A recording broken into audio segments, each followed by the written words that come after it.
sono Serena, quasi sempre. Io ho conosciuto il centro attivamente perché sono stata mandata dal mio psichiatra in accordo con la mia assistente sociale per una riabilitazione al lavoro. Io a 20 anni mi sono ammalata di depressione, sono stata molto male, io avevo perso il ritmo del lavoro, ero anche spaventata perché pensavo di non riuscire mai a lavorare, neanche arrivare alle 4 ore al giorno, io ero proprio terrorizzata. Ho conosciuto Lorenza, che è stata la mia operatrice, e mi ha seguito per 4 anni. Con Serena il rapporto non è sempre stato facile, ci sono stati dei momenti critici,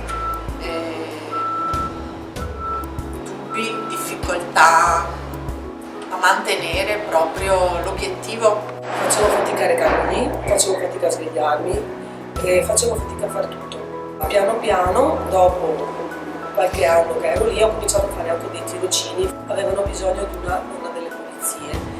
Io ero terrorizzata perché non volevo venire, perché avevo paura di non farsela, però insieme a Lorenza sono riuscita gradualmente a fare le mie mansioni. E dopo 1 anno e mezzo ho stretto tanto i denti e mi hanno assunto. Gli ambienti poi di PNL sono impegnativi perché ci sono molte mansioni che devono essere svolte da Serena.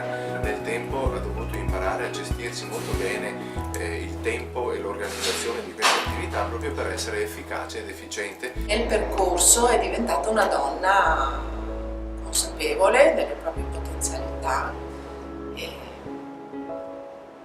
soddisfatta adesso la vedo. Mi piace poter pensare di mantenere questo rapporto di fiducia. Guarda, non ci penso mai, però se mi fermo a pensare, io dovrei essere contenta. Intanto ho fatto una dieta alimentare, sono dimagrita 40 kg. Poi il cambiamento mio è stato che sono riuscita a lavorare 4 ore al giorno perché io ero convinta di non riuscirci. Porto rispetto alle persone, porto rispetto per le regole, porto rispetto per tutto, porto rispetto. Prima non era così. Insomma, sono cambiata e maturata. Come tutte le persone normali maturano nella vita. Però sono riuscita a uscirne fuori.